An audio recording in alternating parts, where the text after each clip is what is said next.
I mean, one of the things that the presence of death does is just remind us of the impermanence that's there all the time, right? It's not like death just comes once at the end of our life. It's continually happening.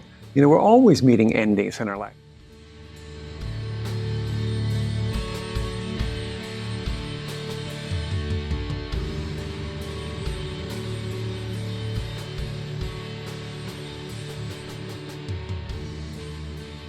Hi, everyone. This is Chris Grosso with the Spiritualist podcast, and my guest today is Frank Ostaseski. Frank, thank you so much for joining me. So happy to be with you. I'm really curious to see where our conversation takes us. You and I both, as I was telling Frank before we jumped on, there is so much I want to ask you and talk to you about. So we will see where this goes. We'll get through as much as we can, as mindfully as possible. But before we do that, for probably the one or two listeners that might not be familiar with your work, Frank, I'm going to read your bio really quick. Okay. So Frank Ostaseski is an internationally respected Buddhist teacher and visionary co-founder of the Zen Hospice Project and founder of the Metta Institute. He has lectured at Harvard Medical School, the Mayo Clinic, leading corporations like Google and Apple Incorporated, and teaches at major spiritual centers around the globe. Frank is the 2018 recipient of the prestigious Humanities Award from the American Academy of Hospice and Palliative Medicine. He has accompanied over 1,000 people through the dying process and trained thousands of healthcare clinicians and family caregivers around the world. His groundbreaking work has been featured on the Bill Moyers PBS series On Our Own Terms, highlighted on the Oprah Winfrey Show, and honored by His Holiness the Dalai Lama. He's the author of the 5 Invitations, Discovering What Death Can Teach Us About Living Fully, which is what we're going to talk mostly about today. Now, can I add that I've been on the Chris Grosso podcast? Yes, the Spiritualist podcast. What an honor, Frank. All right. That means so much. Thank you, my friend, my new friend. Yeah. So, Frank, where to begin? We are certainly going to dive in to the 5 Invitations, the book, the cocktail napkin. I love that story. That where you came up with it 5,000, was it miles over? I forgot where. But before we get into that, there's a couple of questions I want to start with, all relative. I've heard you talk about, and it's pretty obvious if anyone sits back and takes a look, we live in a death-denying culture, right? Like it's just, and I do too sometimes. It's like, oh, it's so far away. Then sometimes, actually, I'm 45, I'm going to be 46 this year. I've noticed, especially over the last year, I've been thinking a lot more about death, what happens, later on, the bardos, or who knows, heaven, hell.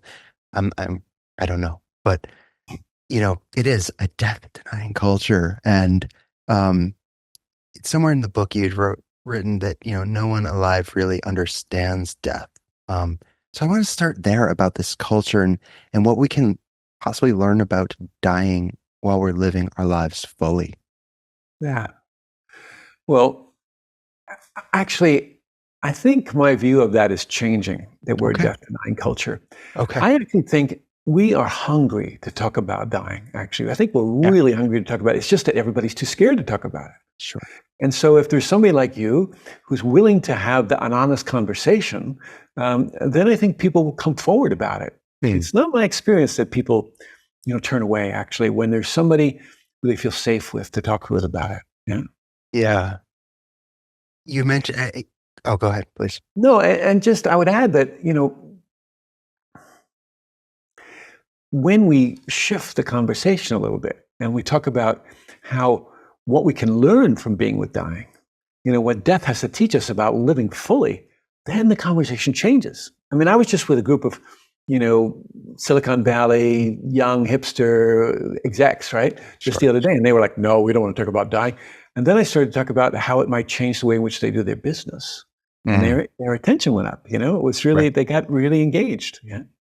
So I think this is changing in our culture, and things like death cafes and death over dinner and these kinds of programs are sort of bringing it out to the general public as well. Yeah.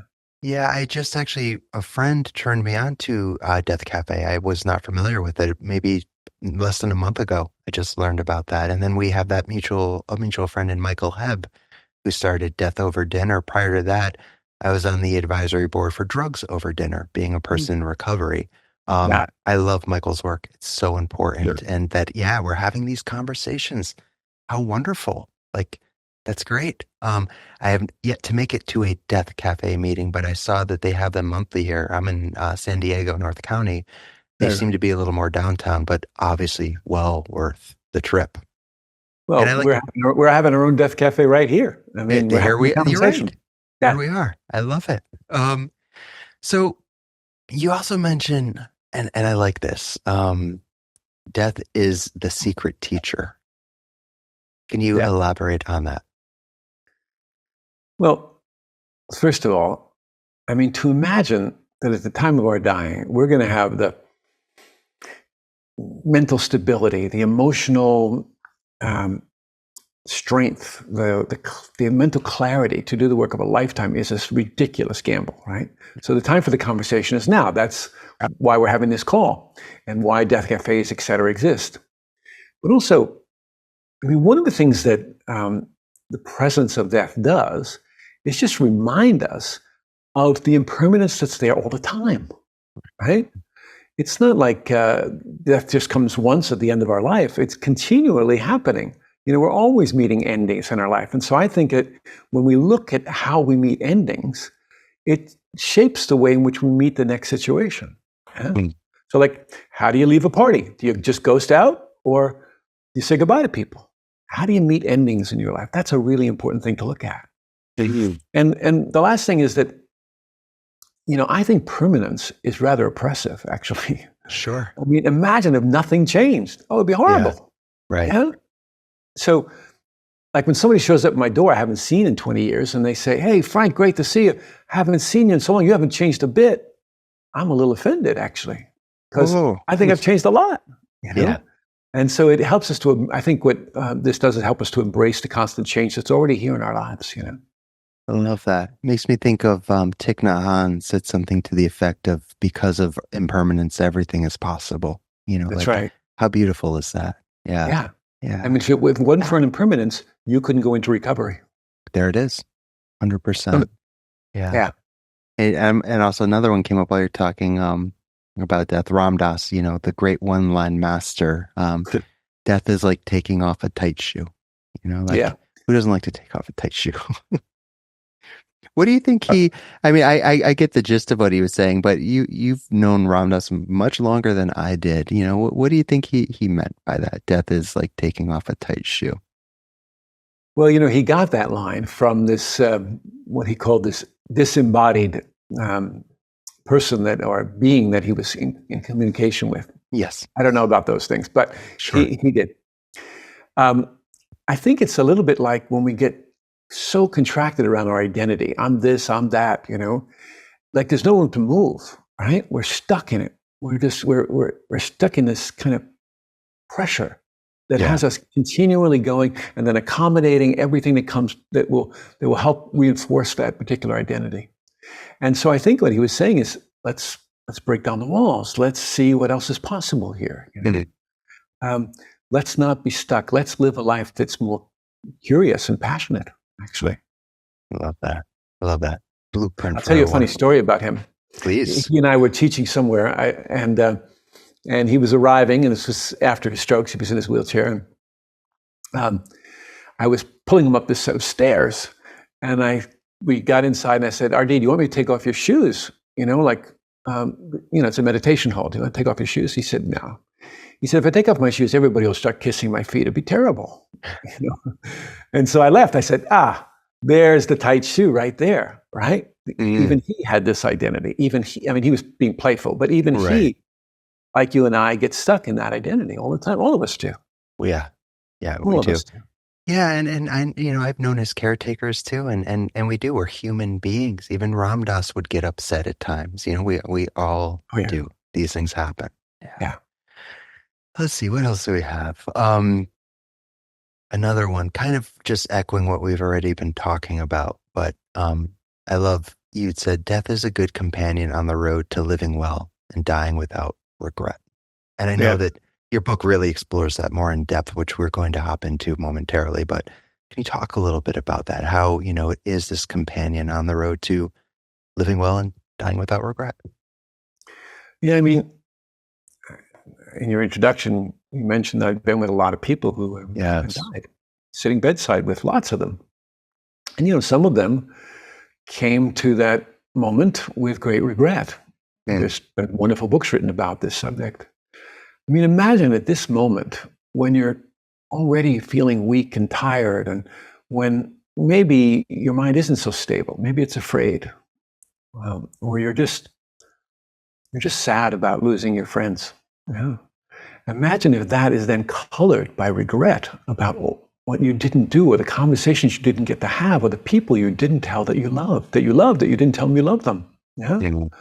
So I think regret is a pretty useless emotional state to have, and so I don't want us to encourage that.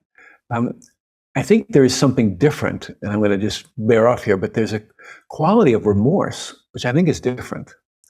And remorse feels to me like a kind of sadness, perhaps over events or experiences in my life, but it's a sadness that I want to actually learn from.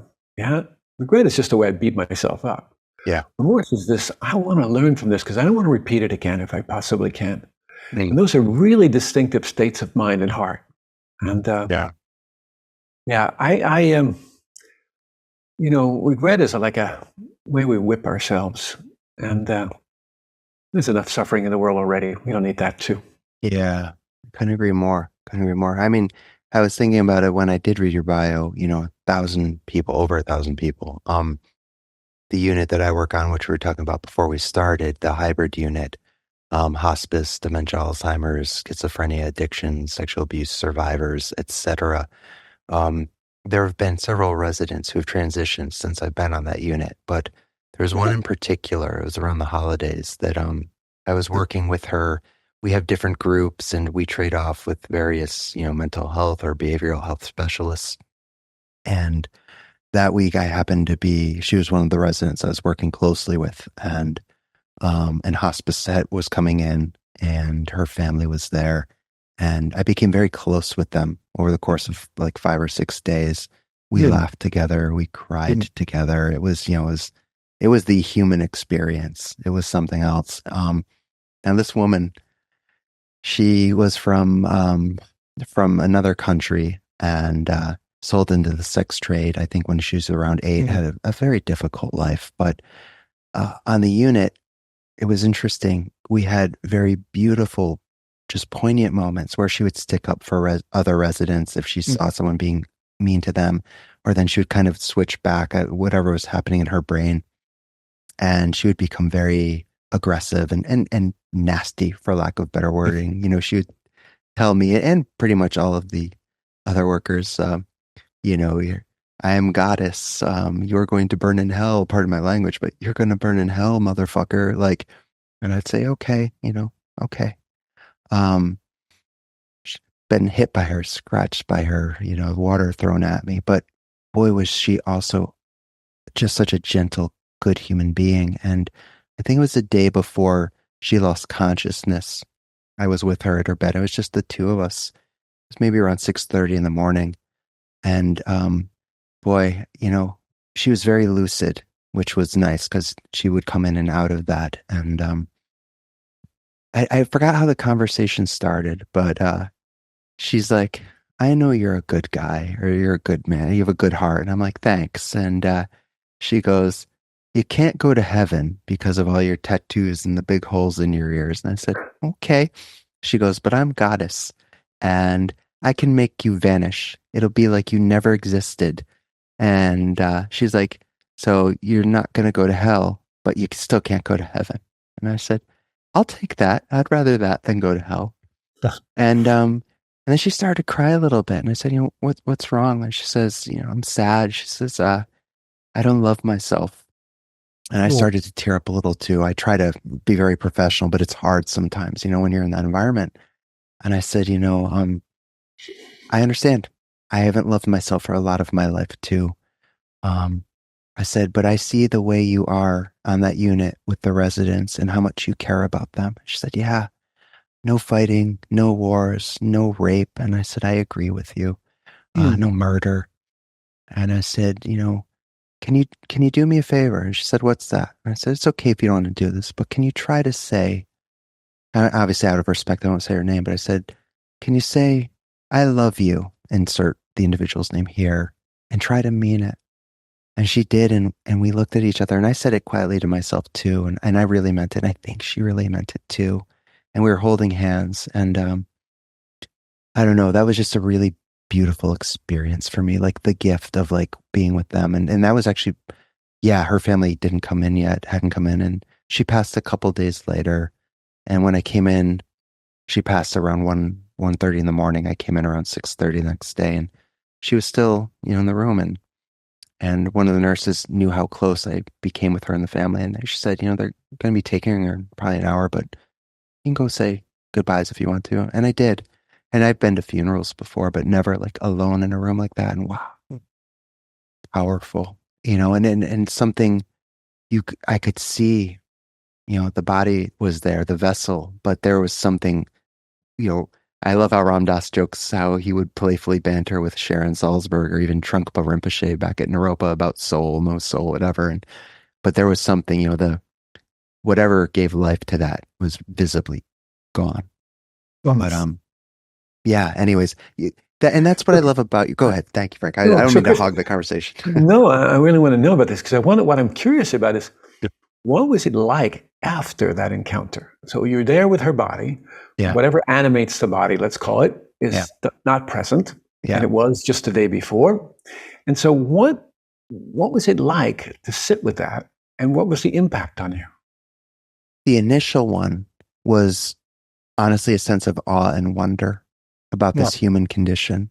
Because again, I don't know how to really articulate it more than just saying, I mean, obviously there's a body and there's no life, but I mean, it was, again, that was the first time I had seen a body that had, or a human that had transitioned through a different lens. It was like, wow, something has really left that vehicle. And maybe it's also because they hadn't done any makeup or anything at the funeral. Yeah. I mean, that was the first time I've actually been that intimate. So when you were sitting there with her, I'm curious, could you believe that she was dead? In other words, did you keep, sometimes what happens is I've been with lots of people in that situation and they sort of look up and down the body and they can't quite believe that what animated it isn't there. So I wondered, what was it like for you? Could you, because it's hard for our minds, our habitual sense of self to take that in.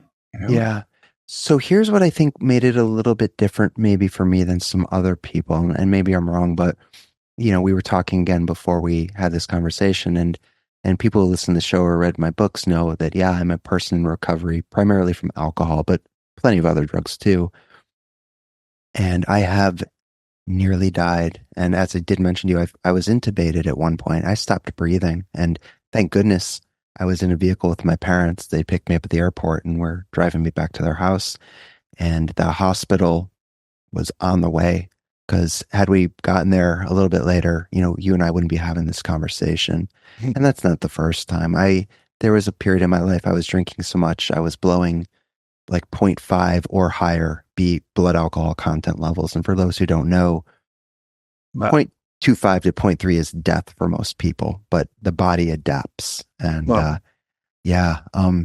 so for me, being so close to that, and I've been in, sadly, a lot of hospitals, detoxes, jail cells, psychiatric hospitals and units. That is familiar territory for me. So I think being so intimate almost with my own death, it wasn't a shock. It wasn't a disbelief. Like I said, it was more really just a reverence to that word that came up, a reverence of like, wow, what a gift. I saw, there's this guy, Theo Vaughn. He's an actor. He's a funny guy on this show, The Righteous Gemstones, I love, on HBO. And I saw a little snippet with Neil deGrasse Tyson, the beautiful, I believe he's physicist, scientist. I don't know his exact credentials. Love Neil. And Neil was talking about what are the odds that we took this human form. I'm sure in Buddhism they talk about it too. So I try to remember that because I have very rough days. So who doesn't? We're humans. But so yeah, that's working where I am, and not just with that resident who transitioned, but helping residents that literally will poop themselves. And while I'm not a CNA, so I don't clean that up, but I see that. I see the as messy as it gets, the decaying bodies. I think about the death meditations from Buddhism, or the repulsion meditations and the body parts. So yeah, it was I don't know. A couple weeks later, another resident who I wasn't quite as close with, but I was close, had transitioned, and I let a couple of my other coworkers know when they came in, and we were all sad. But I realized, wow, I guess I'm starting to get sort of used to this. And boy, was I wrong. About an hour and a half later, my supervisor came in, and I let her know. I thought she had probably heard before she came in. She didn't. And the look on her face when I told her, and even right now, I started to cry, and I had to walk out and go outside and get some air. And this is the last thing. I think also too, part of it for me is being in recovery and working in this field. Easily over 100 people I've known, whether close or not, that have died to overdoses or suicides. So death is familiar terrain for me in a way, sadly, but maybe not sadly. No, sad that people have gone. I was going to say before their time, but I know Ram Dass says, Maharaji says no one goes a second before or after. I don't know. Yeah. So but this is, you're really pointing us to something that's important in our conversation, which is that our sense of self, ego self, whatever way we want to present this, there's our small separate sense of self. It's built to survive. Yeah. It's designed to survive. And so the human mind has a very difficult time taking this in. That's why I'm not so fond of this term denial. I just think there's a way in which we can't quite take it in because we're designed to survive, actually. Yeah. And it doesn't include the experience of dying. We sort of, we have fantasies about it, we have conceptual ideas about it, but actually it's very difficult for our sense of self to take this in. I'll give you an example. Yeah. There was a woman that we cared for who had a brain cancer, and she stayed with us for some time. And she was with us mostly, honestly, because her husband had been beating her, and she needed a safe place. So she came and stayed with us through her dying. And when she died, I called the house, talked to her husband, and said, she's died, and would you like to come and be with her body? Mm-hmm. And he said, I don't know about that. You think I can bring my son? He had a son who had Down syndrome, who was, maybe 13 at the time, but presented as about 5 or 6. And I said, yeah, well, absolutely, you should bring him. He said, I don't know. I'm going to talk to his therapist. I said, okay, good idea. So he called the therapist and called me back and said, the therapist thinks it's not a good idea. When she reminded me that when she was young, she was brought to her grandfather's funeral and meant to kiss the body. And it was traumatic for her. Yeah. So I said, well, let's do this. Why don't you bring Tommy and bring the therapist as well? Bring everybody. So they all arrived at the door. Tommy had this little Instamatic camera around his neck. And I said, hey, Tommy, how are you? And what do you want to do? He said, I want to take pictures. I said, okay. Of what? And he said, of the Buddha, Mr. Buddha, who was the big statue we had of Buddha in the living room, and of you, and of my mom. And I said, okay, great. Let's go upstairs. So we went upstairs to the room where mom was was deceased, lying in bed. And everyone was in the room for a while, but no one knew what to say or do. And I asked the family, would it be okay if I stayed with Tommy for a little bit? Yeah. Just he and I. And they said, sure. And they trusted me. And so everyone left the room, and just Tommy and I were there. And I said, Tommy, you may not see your mom again. And so if there's anything you want to do or say, you can do it here, and I'll stay with you. And Tommy did the most amazing thing, Chris. He went over to his mother, and he touched her whole body, every part of her body, all the way down from head to toe. And then he went back and he leaned over and he smelled her whole body. And it reminded me of a fawn I once saw whose mother deer had died and been hit by a car or something. And the fawn went over to try and understand death, smelling her mother, right? And in a way, that's what Tommy was doing. He was trying to find a visceral way of understanding, what is this thing, you know? And, you know, people had told him different stories, of course. Anyway, eventually everybody came back into the room, and Tommy said to me, to the whole group, he said, "Where did that go? Not where did Mom go? Where did that go?" He said. And I said, "I don't know, Tommy." My constant answer, "What do you think?" And he began to describe this scenario that was somewhat between a chrysalis and a butterfly and the Terminator, which was a popular movie at the time. Sure. And so he sort of described this, made his own story about it.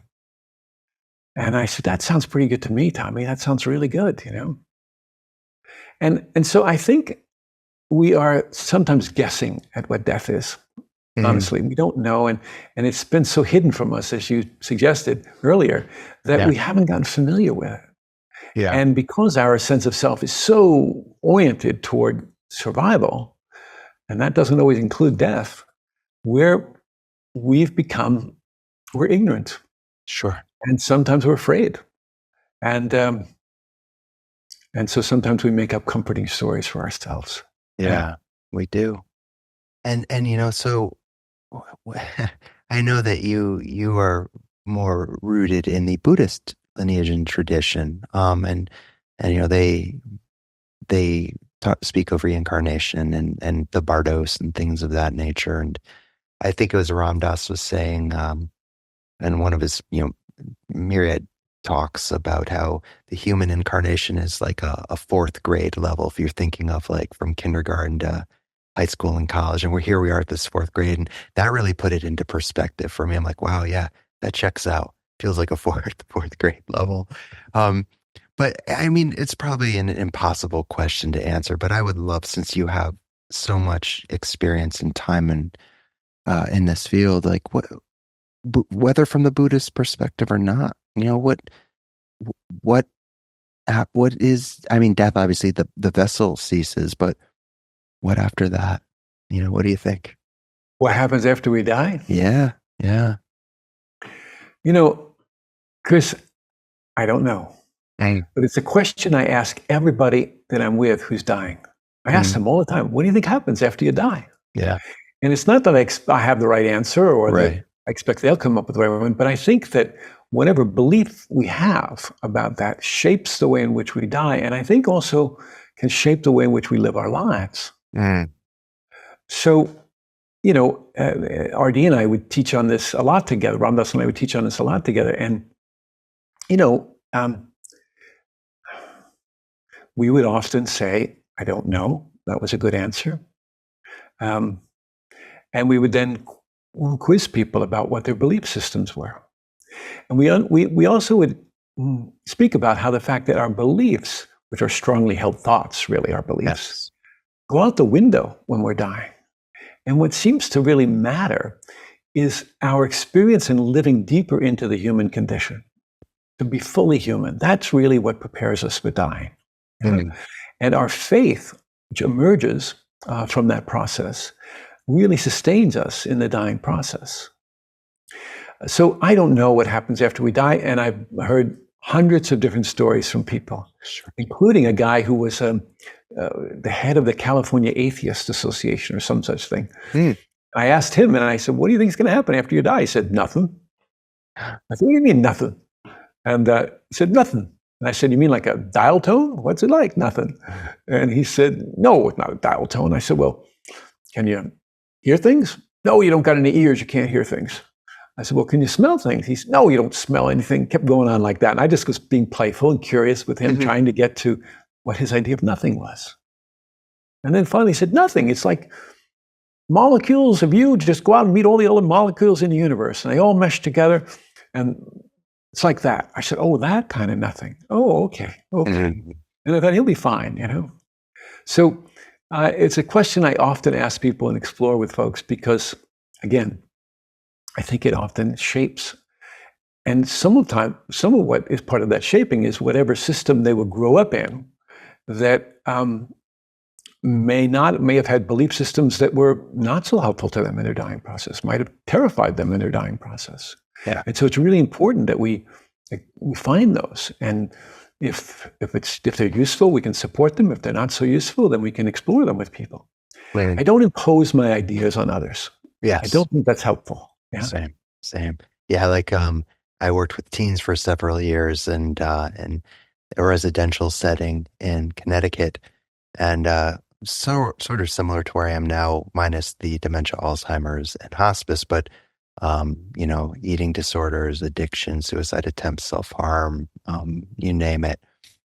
And they'd often ask, well, what should I do? Especially the people in recovery, like AA, NA, refuge recovery, etc. I'm like, hey, whatever works for you, wherever you find comfort, wherever you feel like you can continue going, that's what I advocate for, whether it's that and then yoga, meditation, who knows, plant medicines, Gabor Mate, I've had him on the show. And to me, I appreciate his work around this, but yeah, it's very similar. Like, hey, whatever, just heart stuff, where's your heart at? That's where I try to meet people.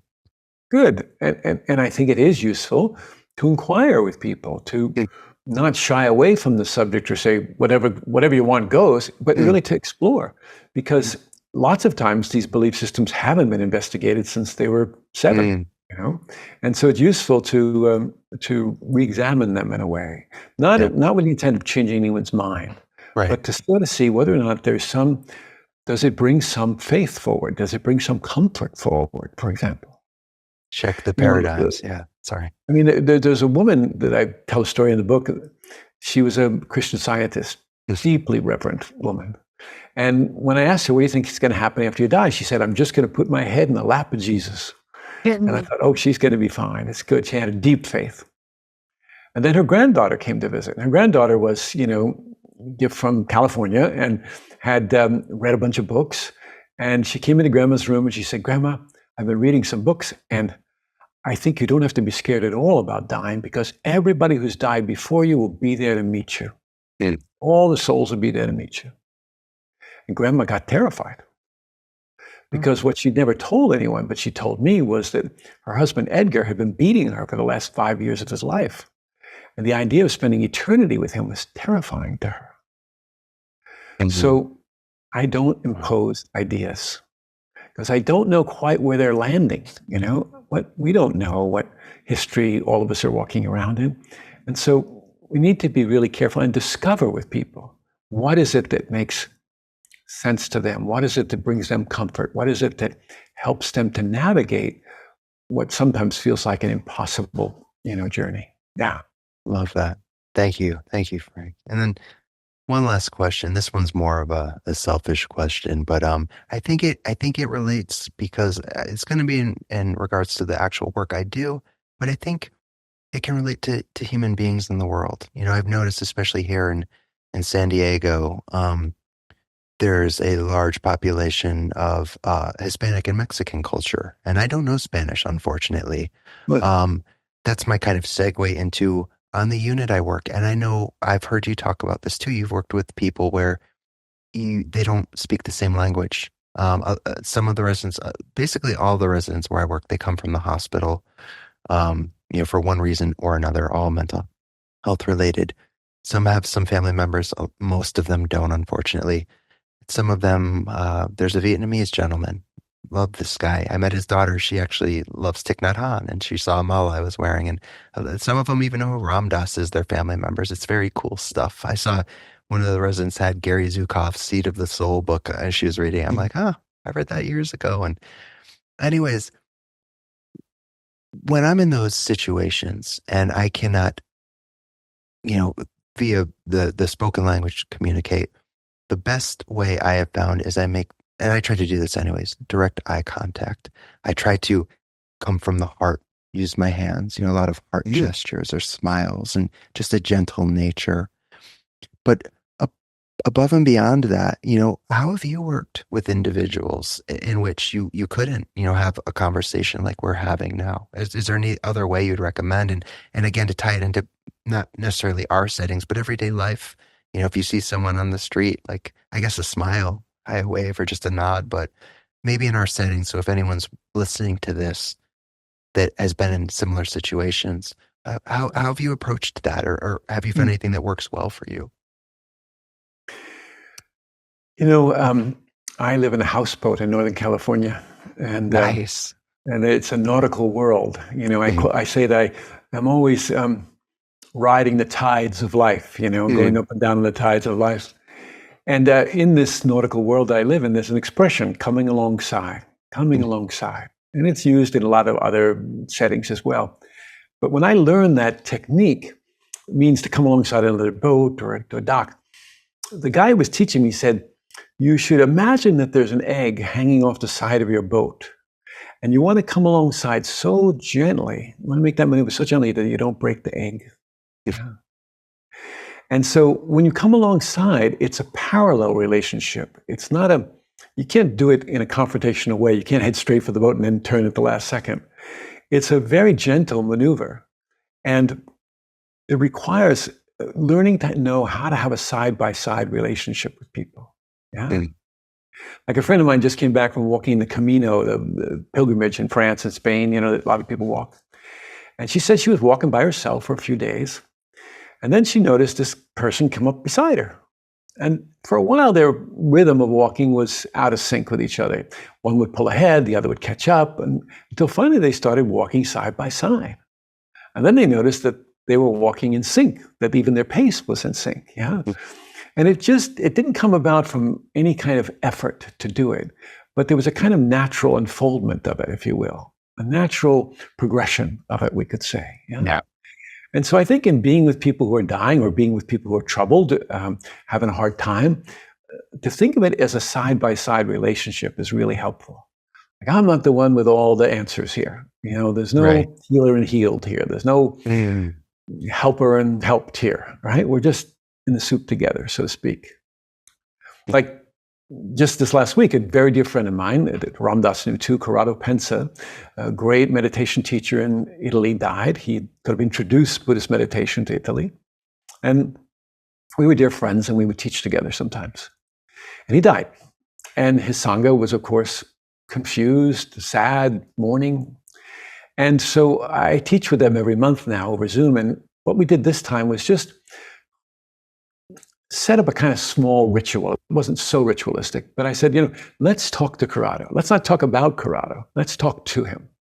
Well, raise your little digital hand like we do on Zoom. And I said, and take that moment to speak about something very specific that some encounter you had with Corrado or something that you didn't get to tell him. A lot of times when people die, there's things we didn't get to say or that we need to say again. Yeah. And so we did this very simple ritual in which people spoke very specifically. Oh, Corrado, when you were on retreat with me once, I was walking down the hall and you smiled at me, and oh boy, it really relieved my tension. Yeah. So what happened was we started doing this. And normally I don't speak Italian, so I have a translator who translates for me, and it's consecutive, so it interrupts the flow a little bit. And so she started to interpret, and I said, no, please don't interpret. Just let it be in Italian. This is for everybody here in the community to be in Italian. And yet I listened to everybody. As you said, I make eye contact. And, it wasn't about me. It was about them. And so I think that's the first thing to recognize, is that when people are hurting, sometimes they need to tell their story, but often they just need to share it with somebody. Yeah. They need to say it out loud to somebody, oftentimes. And they don't even necessarily need any feedback. Yeah. And you've traveled around the world, I'm sure. Yeah. And so when you're in other countries where you don't speak the language, what do? Of course, you can learn to make gestures and maybe learn a word or two. That's all helpful, of course. But sometimes you just sit and take it in. You're just presence. And please don't underestimate the value of human presence. Yes. It is, we tend to imagine that we have to do something, we have to interact, we have to fix. But actually, quality of human presence is by far the most healing of any capacities I know that we have. Yeah. Yeah, wow. That it's making me think, and I almost dare not say this, but and I don't share it I really don't from an ego place. One of the greatest compliments I've gotten from whether it's friends or even some people on the unit I work with is wow, I feel really seen right now, or I actually feel heard. And that means a lot to me because I know a lot of my life I didn't feel that way. I felt invalidated, Mm. other than, and I'm sure I am not unique in that at all. So that is the gift of presence, and I Mm. love what you said because the helper in me always wants to fix or help. But what you said about just hearing and holding, I'm paraphrasing, but holding space, being there and allowing them to share their truth or their experience and not have to give feedback or answers, just be there. And wow. I mean, you mentioned that I founded something called the Metta Institute, which Ram Dass was on the faculty of, and several other wonderful teachers. One of them was a woman by the name of Rachel Naomi Remen. She's a medical reformer and an educator, a dear friend. And she has a really beautiful way of talking about this. She says, there's a difference between helping, fixing, and serving. Yeah. When we help, it's a one up, one down relationship. I help with my strength. If I ask you to come help me move my new apartment, you come and help and you lift heavy boxes, right? But then it's like I owe you one. Like right. I mean, you move, I owe you one. And when we fix, so this helping is it creates not a relationship of equality. Yeah.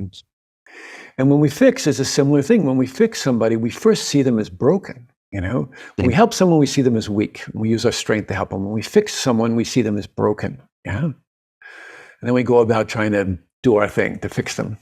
But when we serve someone, we see them as whole.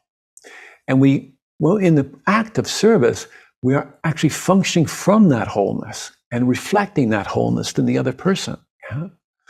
And it's a really different way of being in support of someone who's having a hard time. We can help, we see them as weak, we can fix, we see them as broken, or we can serve and we can see them as whole. Yeah. Frank, I was talking to my mom. I was waiting for the bus. I take the bus to work and home, and I had about 5 minutes or 10 minutes. I was talking to her, and I always send her before they air because, we do these podcasts and they take a little while, go over the network, they edit them, make them nice and get them ready.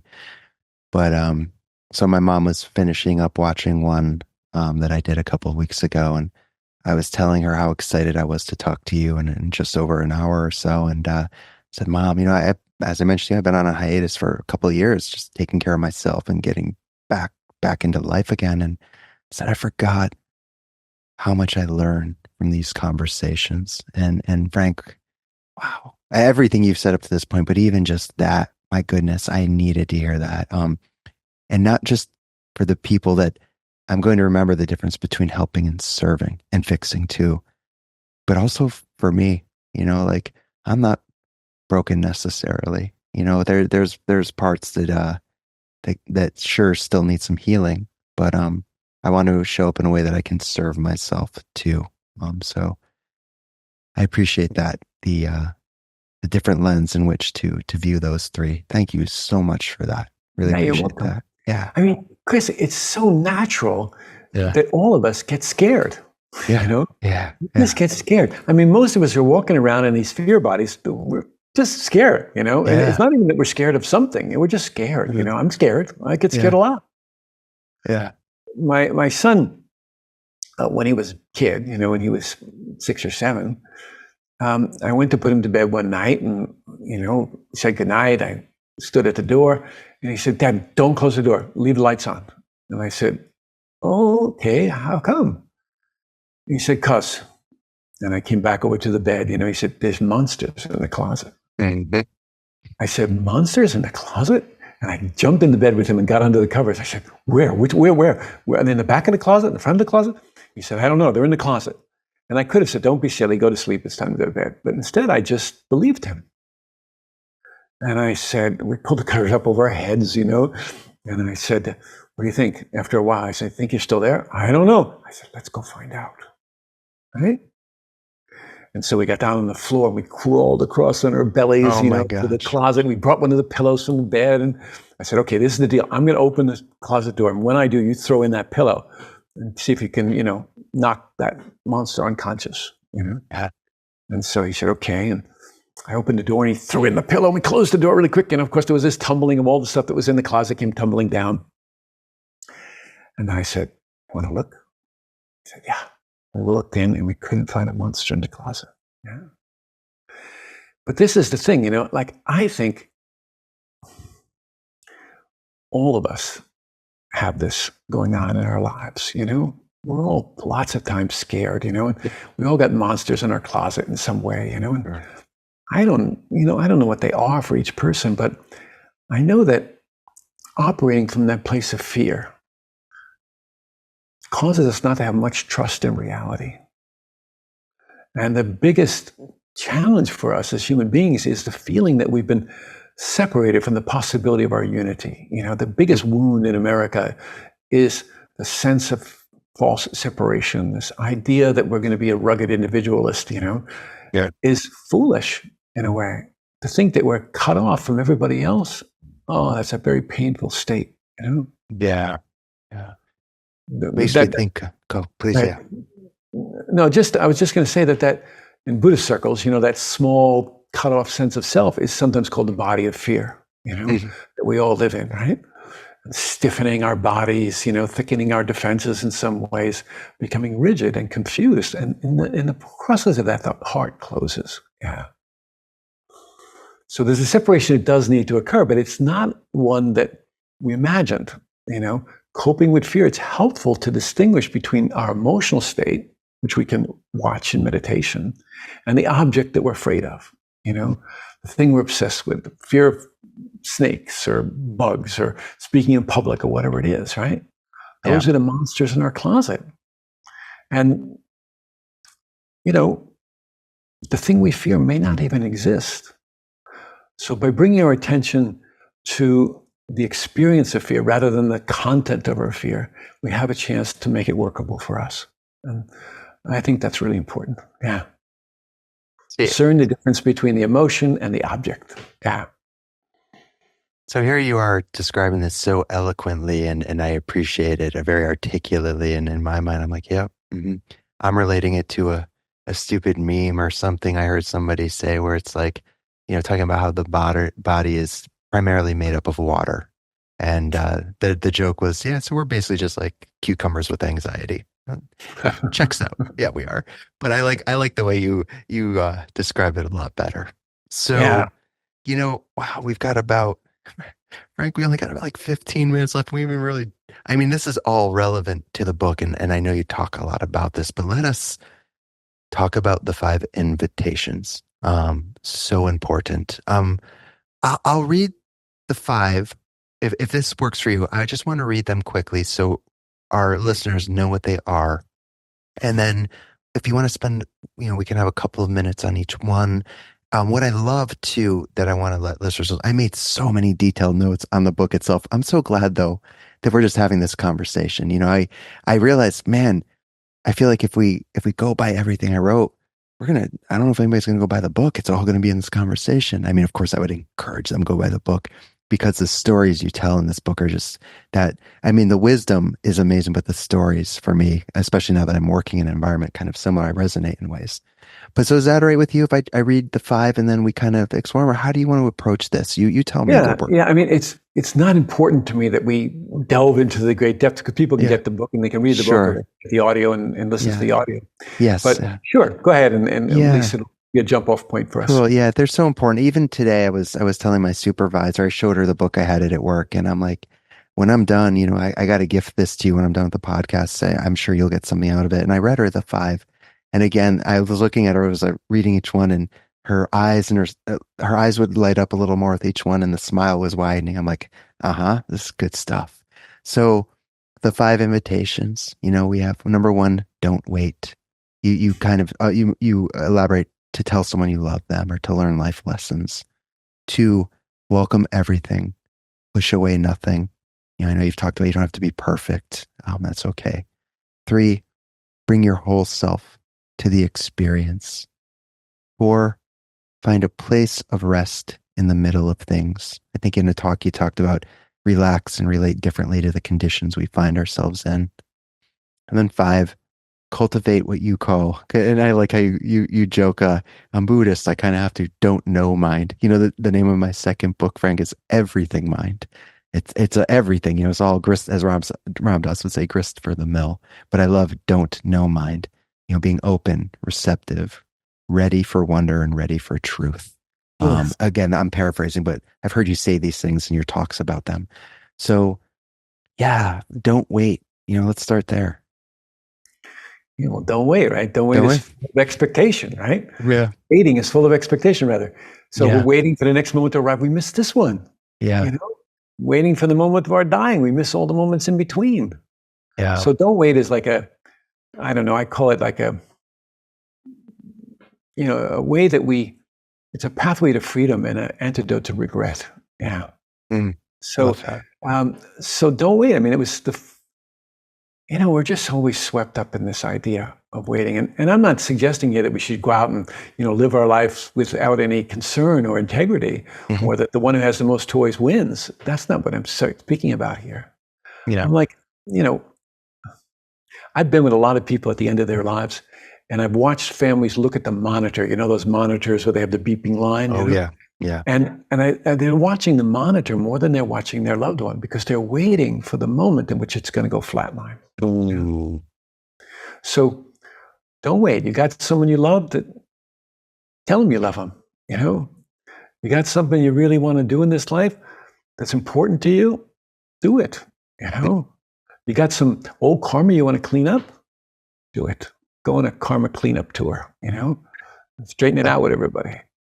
Love so that's that. Don't wait. Yeah. Yeah. And I will note too, for anyone who's not read the book yet or listened to the audio, what I also love is each one of these have their own subsections. So you have don't wait. You talk about the doorway to possibility, being at once here and disappearing, the maturation of hope, and then I believe the heart of the matter. And I made all these detailed notes, and but anyways, I just want to mention. So each one of these, it's not just you really go into it. And again, with your own experience, and then these really captivating, sometimes funny, sometimes just very heartwarming. Of course, there's, for me at least, a bit of sadness, but in these stories you share too.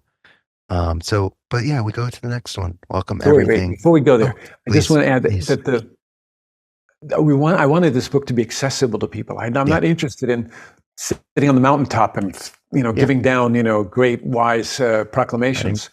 So all of these things were learned from the people that I worked with, and many of the people that I worked with lived on the streets of San Francisco or on park benches behind City Hall, and the Zen Hospice became their companions. And so they taught us this. They taught these things to us. And I've, brushed them up and put them into a book, but really I want to give all the credit to the people that we work with. Yeah. I love that. And on a personal level, Frank, I want to tell you that I don't really get intimidated when I do interviews, maybe once or twice. I interviewed Danny Trejo, the very famous actor, Machete, and he's been in everything. And I was with him in Worcester at a Uno Pizzeria, and I put the recorder down. I said, Danny, respect your time. But I want to let you know I'm not going to ask you the same questions everyone asks you. And they have the cutlery out, and they have these big steak knives. He picks it up and he looks at me, goes, "That's cool. If I don't like the question," and then he motions the knife at me like he's going to stab me. I was a little intimidated.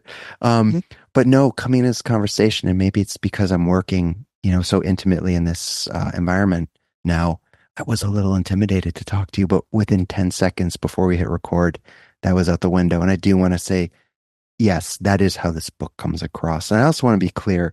I don't think this book is just for people about death. I think it's more for me about, and correct me if I'm wrong, it's more about living, living our lives, like you say.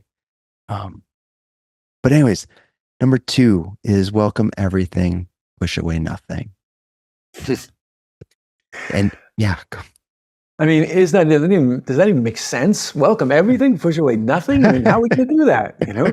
And it doesn't mean we have to like what comes. It doesn't mean that we have to approve of it, you know? But it's at our doorstep, you know? Like, so basically the question is, what do I have to learn? What can I learn from this situation? Yeah. And the word welcome challenges us to set aside our judgments in that particular moment and just see, okay, this is at my doorstep. What does it have to teach me? Yeah. That's basically what that particular invitation is inviting. Yeah. Love Welcome that. everything. And, you know, so try it, see what happens. Yeah.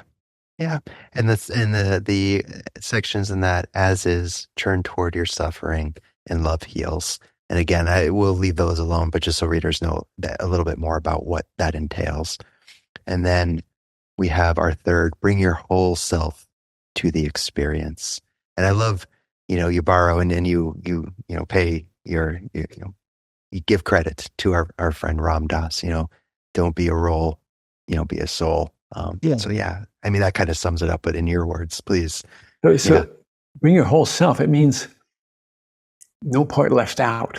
That's an expression we have in Zen, no part left out. So when you're going to the bedside, right, you're bringing your whole self. You're not just bringing all your expertise, you're bringing your fear and your helplessness and your history and, the places you've screwed up, right? All that is coming with you when you walk in the door. And that's what enables you to build an empathetic bridge to the person that you're working with, right? Otherwise, we're back in that helping and fixing role. Yes. So when I have to bring my whole self there, it means I bring my passion there, I bring my love there, and I also bring my fear there, because one of those places are going to be a meeting place with the other person that I serve. So that means I also have to do my homework. It means I have to really have studied these things in myself, because when I'm at the bedside of somebody, I'm going to be grieving. I'm going to be afraid. Sure. It's highly likely. And so I need to know something about those states of mind and heart so that I'm not swept away by them, and I can be available to this other person without denying those states either, right? Mm-hmm. So, it's the heart of empathy, really. Yeah. I love that. And then again, in that section, I already mentioned, don't be a role, be a soul. You go on, trying to jot, it's messy paper. What were we talking about? Taming the inner critic, the raging river, hearing the cries of the world. And again, I have little notes on all these, but I want to get through the last two we have here. Number 4 is find a place of rest in the middle of things. Wow, did I need to read that one too? And I try to do that, when I'm de-escalating several residents and everywhere I look, it's chaos. And I'm trying to breathe into that moment. I am loving awareness, perhaps, or whatever mantra I'm using that day. But, Yeah, I mean, we often think we're going to find rest by changing the conditions, right? Yeah. Like I get into bed, and my bed on a, damp winter evening is just great. I've got it perfect. It's cozy and warm, and I got the comforter just right? And then I have to pee. So I got to get out of bed, run to the bathroom, come back in the bed and try and recreate that situation. Well, I can't recreate it. That moment's gone. I could create it. There might be a new one that becomes pleasant and stuff, but if I'm fixated on the old one, I'm in trouble. Yeah. So this idea that we're going to only manage the conditions of our life in order to be happy is troublesome, because the conditions, as we talked about earlier, are constantly changing. They're always in the midst of change. And so imagining that I can harness them in some way or create some kind of permanence is a delusion, and it will cause me endless suffering. So find how it is right now. The mantra I use a lot is right now it's like this. Yes. All right the time. Now it's like this. Yeah. Yeah. And during good times too. Right now it's like all of this. It. Yeah. Love that. And again, that one you go on to talk about the calm in the storm, mind the gap, and courageous presence. Yeah. And then we have number 5, cultivate, don't know, mind. Yeah. That's the Zen Buddhist-y one, Of course. Basically, it just means have a curious mind, have an open mind, have a mind that's full of wonder, as opposed to walking in the door with all your fixed ideas. When our minds are filled up with our knowing, there's no room for anything else to enter. And so this is a mind of curiosity. If we meditate, we can experience open awareness. That's lovely, but that's not enough. That open awareness has to be infused with, if you will, a deep interest in knowing the truth, I would say. There's a guy, Carl Rogers, a wonderful founder of humanistic psychology, and he had a beautiful way of talking about this that I've carried with me for years. He said,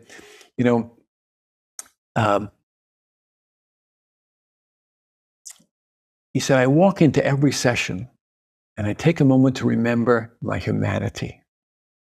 That there's no experience that this man or this woman has had that cannot be shared with me. No fear that I cannot understand, no suffering I cannot care about, because I too am human. And no matter how deep the wound, he does not need to be ashamed of it in front of me, because I too am vulnerable. And because of this, I am enough. And whatever the story, they no longer need to be alone with it. This is what will allow the healing to begin. Carl Rogers.